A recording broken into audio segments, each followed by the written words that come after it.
अस्सलाम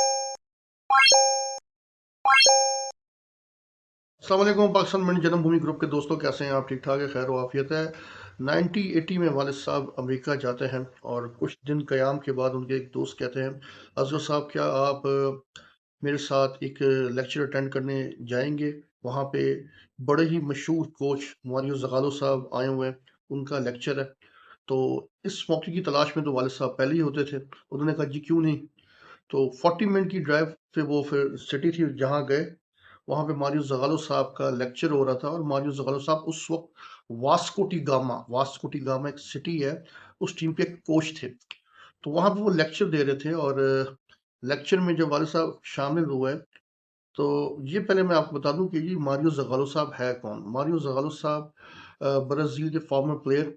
58 का world cup इन्होंने जितवाया, 62 का वर्ल्ड कप इन्होंने जितवाया। उस दोनों जो विनिंग में ये शामिल थे। फिर 70 के वर्ल्ड कप में ये कोच थे। 94 का जो ब्राजील वर्ल्ड कप जीता है उसमें भी कोच थे। 98 का जो हारा है उसमें भी ये कोच थे। तो इनका बहुत सक्सेसफुल कैरियर है। तो खैर जब वो 70 का वर्ल्ड कप जीतते हैं उसके बाद उनको एक पजीराई मिलती है कोचिंग कोर्स के हवाले से। वो अक्सर जो है दूसरे मुल्कों में जाते थे ट्रेनिंग देने के लिए, लेक्चर देने के लिए। तो वो लेक्चर मेरे वाले साहब अटेंड करते हैं, तो उसमें मारियो ज़गालो साहब बता रहे थे कि 58 का वर्ल्ड कप जब हमने जीता, तो 62 का वर्ल्ड कप आया, तो देखते हैं कि फाइनल में पेले अनफिट हो जाता है और उस अनफिट की वजह से वो वर्ल्ड कप से आउट होता है फाइनल में। तो कह रहे फिर ग्रिंचा, वावा, डिडी और खुद मारियो ज़गालो साहब ये वर्ल्ड कप 62 का जितवाते हैं। यहाँ से वो कहते हैं मुझे एक एक्सपीरियंस हो गया कि बड़े प्लेयरों की जो है वैल्यू क्या है, उनके नुकसानात क्या है, उनके फायदे क्या है। इसी तरीके से फिर 66 का वर्ल्ड कप आता है जो इंग्लैंड में होता है। ब्राजील 2 दफा की वर्ल्ड चैंपियन। होता यह है कि जब पुर्तगाल के साथ ब्राजील का मैच आता है, पेले को बड़ी सीरियस इंजरी होती है। उस इंजरी की वजह से पेले वर्ल्ड कप से आउट हो जाता है और पुर्तगाल ब्राजील को 5 गोल करती है। और ज़ाहिर बात है ब्राज़ील मुल्क में एक बड़ा जो है तूफ़ान सा मच जाता है। 2 टाइम की वर्ल्ड चैंपियन टीम और पहले राउंड में जी वो आउट होती है और 5 गोल पुर्तगाल से खाती है। फिर उसके बाद जो वर्ल्ड कप में जो पेले के ऊपर जो वो फिर आते हैं, तो बड़ा वो मसला मसाइल होता है। उस वक़्त ब्राज़ील एक डिसीजन लेने जाती है और वो डिसीजन ये होता है कि वो यंग कोच लगाना चाहती है, यंग कोच।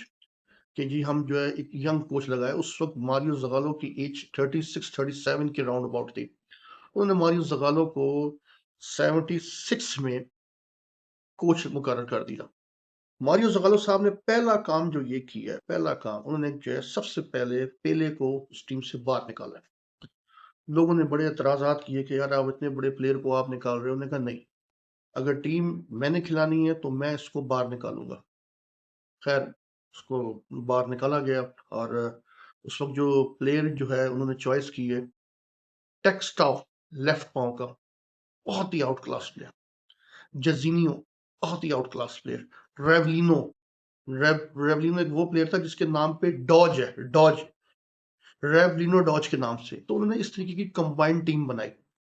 लेकिन बहुत ज्यादा प्रेशर होने के बावजूद उन्होंने जो है गवर्नमेंट से बात की और गवर्नमेंट की जो है मारियो ज़गालो से मीटिंग होती है। तो मारियो ज़गालो बताता है कि जी पेले को निकालने का मकसद क्या था।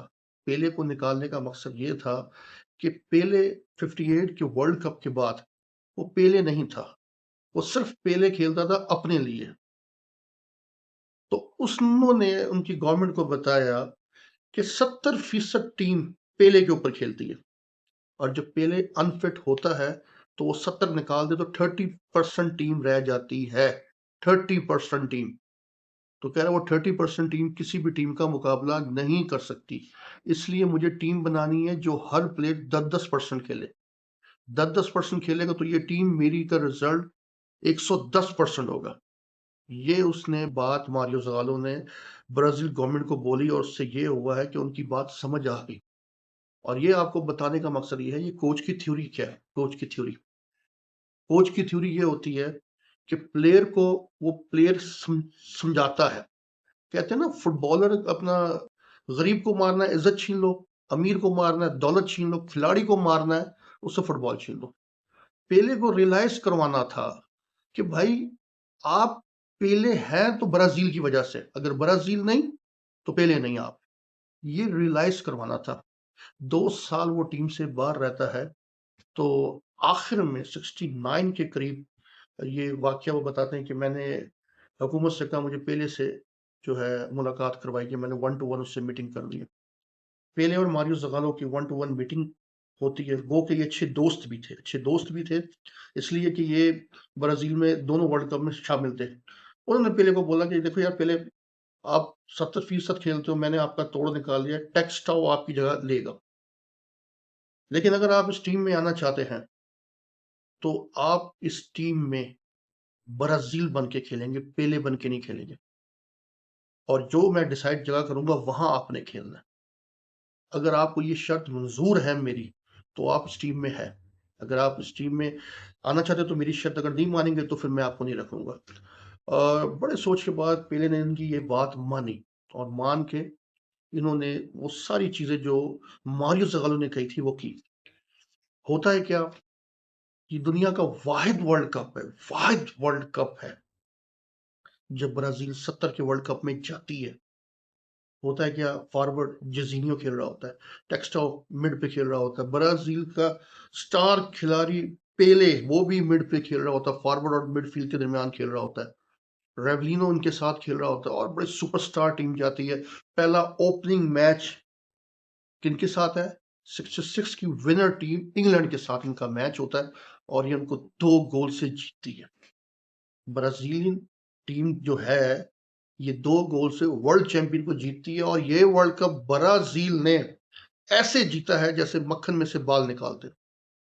जिसमें हुआ क्या है कि इटली को ये 4 गोल से हराते हैं, 4 गोल से 4-1 का मुकाबला होता है 70 के वर्ल्ड कप में।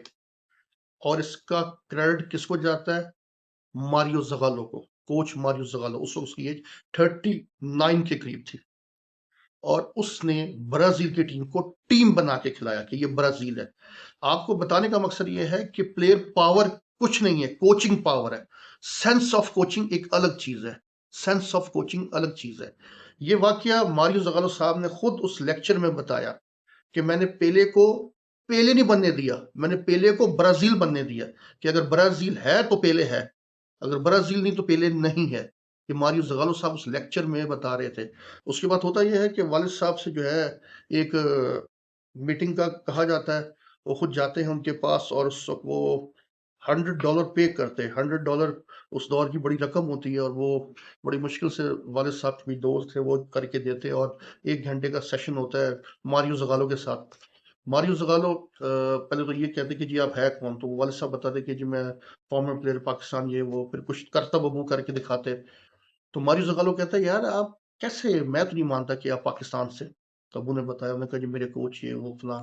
खैर कोचिंग के हवाले से फिर वालिद साहब ने उनसे सीखा, ये फिर मैं कभी सेशन में बताऊंगा। मारियो ज़गालो ने उन्हें फुटबॉल की डेफिनेशन बताई। फुटबॉल की जो डेफिनेशन है वो कहते हैं वो 3G पे मुश्तमिल है। 3G, जो बंदा 3G का काम करता है वो फुटबॉल खेलता है। पहला जी, गेट द बॉल, बॉल की तरफ बॉल दो। दूसरा जी, गिव द बॉल, बॉल दो। तीसरा, गो फॉर द बॉल, यानी कि बॉल लो, बॉल दो और बॉल की तरफ जाओ। 3G, get the ball, give the ball, go for the ball. ये हमने सिखाई, और 15-20 मिनट के बाद वालिद साहब ने जो मुझे थ्योरी सीखी तो उनको पता लगा कि कोचिंग समुंदर है, कोचिंग समुंदर है। और कोचिंग में वालिद साहब ने अमीन साहब से जो अपना सीखा, और उसके बाद जो मारियो ज़गालो जो और लोगों से सीखा, वो प्लेयर की नफ्सियात पढ़ के बता देते थे। वालिद साहब को मैंने खुद देखा है कि वो मैच में क्या होने वाला है वो 10 मिनट पहले बता देते थे। मैच में अब कौन कार्ड लेने जा रहा है वो पहले बता देते थे। उनको फुटबॉल की इतनी सेंस थी, मैंने आज तक किसी में नहीं देखी। मैं ये नहीं कह रहा कि वो मेरे वालिद साहब थे, लेकिन उनके शागिर्द बहुत है जो उनके साथ रहे हैं, ये बात वो उनको बताएंगे। तो मारियो ज़गालो साहब के साथ उनकी ये जो 2 मीटिंगें हुई है, मीटिंग तो खैर एक ही हुई है, तो वो लेक्चर लिया था। तो वो लेक्चर में बताते हैं कि प्लेयर को पढ़ना, ड्रिल कराना कोई नहीं कि ट्रेनिंग करवा दी, ये करवा दी। कोचिंग ये नहीं है, कोचिंग ये है कि प्लेयर की नफ्सियात पढ़ना। प्लेयर की नफ्सियात पढ़ना, कोचिंग मायने ये है। तो वालिद साहब प्लेयर की नफ्सियात पढ़ लेते थे और बता देते थे कि ये बंदा कहाँ का प्लेयर है, ये बंदा किस जगह का प्लेयर है और ये बंदा कहाँ खेलेगा, इसमें टेम्परामेंट नहीं है, ये कैसे अपना ये लूज़ करके ये काम कर देगा, ये प्लेंटी करवा देगा, ये कर देगा। ये वालिद साहब को बड़े अच्छे तरीके से पता होता था और इसकी मिसाल आपके सामने उनके जो 13 से 14 इंटरनेशनल फुटबॉल प्लेयर उन्होंने कराची से करवाए हैं और भी लोगों से करवाए हैं, वो आपके सामने मिसाल है। तो ये जी आज का व्लॉग है, किस तरीके से ये भी रिकॉर्ड है कि मारियो ज़गालो साहब से जो है मेरे वालिद साहब ने कुछ सीखा है और कुछ सीख के उन्होंने आगे डिलीवर किया है। तो जी आज का व्लॉग ये था, खुश रहे, आबाद रहे, अल्लाह मेरा और आपका हामी नासिर हो। मेरे वालिद साहब एक जाते-जाते बात कहते थे कि जी जो प्लेयर होता है ना, वो अपने खुद ही बताता है, ना उसको कोटों की ज़रूरत होती है, ना उसको कपों की ज़रूरत होती है, ना वो किसी की ज़रूरत होती है। वो खड़ा हो तो लगे जी, ये कोच है, ये प्लेयर है, ये फलां है, लेजेंड इसे कहते हैं। अल्लाह मेरा और आपका हामी नासिर हो, खुश रहे, आबाद रहे। Thank you very much. अच्छा, यहाँ में थोड़ी-सी एक मिस्टेक हो गई है ताकि मैं आपको क्लियर कर दूँ, जो पहला मैच था इनका इंग्लैंड के साथ नहीं था, ब्राज़ील का पहला मैच था चेकोस्लोवाकिया के साथ, जिसमें इन्होंने 4 गोल मारे। उसके बाद जो दूसरा मैच था वो इंग्लैंड के साथ था और वो 2 गोल के बजाय 1 गोल से वो जीते हैं और तीसरा मैच इनका जो है रोमानिया के साथ था, जिसमें ब्राज़ील ने 3 गोल मारे। चौथा इनका क्वार्टर फाइनल हुआ है पेरू के साथ, जहाँ इन्होंने 4 गोल मारे। उसके बाद इनका यूरुग्वे के साथ सेमीफाइनल था, जिसमें इन्होंने 3 गोल मारे। फिर जो फाइनल जो था वो इनका इटली के साथ था, जहाँ इन्होंने 4 गोल मारे। ये थोड़ी-सी मिस्टेक हो गई है। आप जब वीलॉग बनाते हुए आपको थोड़ा-सा लगता नहीं है पता, जब आप वो रिकॉर्डिंग कर जाते हैं फिर आपको पता लग रहा है ये माइनर सी गलतियाँ होती है। बाद में मुझे फ़ोन आता है, आजकल गूगल है, तो गूगल मार के वो सारी चीज़ें पता कर लेते हैं, तो मुझे इसके लिए फिर एक्सक्यूज़ करना पड़ता है। तो मैंने कहा जी मैं पहले थोड़ा-सा ये बता दूँ, ये इनमें 4 लोगों ने गोल मारे हैं ब्राज़ील की तरफ से, 4 लोगों ने, या 5वां मुझे पता नहीं। एक जेज़िनियो ने 5 गोल मारे। जर्जिनियो ने 5 गोल मारे, ब्राजील की तरफ से पेले ने 4 गोल मारे, 3 गोल मारे हैं टेक्सटाउ ने और 3 गोल ही मारे हैं रेवलिनो ने। ये मैं थोड़ा-सा आपको और थोड़ा-सा बता दूँ कि सर अली असगर टोनी मरहूम साहब के जो बेहतरीन प्लेयर जिनको पसंद करते थे वो रेवलिनो थे। वो रेवलिनो को बहुत पसंद करते थे और उन्हीं की ही मुशाबत से वो लेफ्ट पाँव को यूज़ करते थे, शूट मारते थे, आउट ऑफ डी बड़ी अच्छी मारते थे और डॉज जो सिंगल सीज़र, डबल सीज़र करते थे, उन्होंने ये रेवलिनो से ही मुतासिर होके सीखा था। और पाकिस्तान में वो किसी को पसंद करते थे तो वो one and only Qayyum Changezi. वो कहते थे सारी फुटबॉल एक तरफ, कयूम चंगेज़ी एक तरफ। कयूम चंगेज़ी को बहुत पसंद करते थे, कादिर पुतला साहब को बहुत पसंद करते थे। मौलाबश घोटाई को वो कहते थे कंप्लीट प्लेयर है, कह रहा पाकिस्तान का कंप्लीट प्लेयर मौलाबश घोटाई है। और तीसरा वो जो उनका बेहतरीन प्लेयर था काला गफूर, जिसको आप लोग मंजना कहते हैं, काला गफूर, ये उनके जो है बेहतरीन प्लेयरों में से ये है। ये मैंने कहा जी मैं एरर थोड़ा सा आया था बता दूं, यहाँ पे मैंने एक और लफ्ज बोला है, जो हायर किया था ब्राजील कोच को, वो 1967 में किया था, मैं 76 बोल गया हूँ। तो ये छोटा सा माइनर था, तो मैं कहा जी मैं आपको बता दूं, मेरी बात को जरा समझिएगा। थैंक यू वेरी मच, क्योंकि छोटी मोटी सी ये बनाने में ये एरर आ जाता है।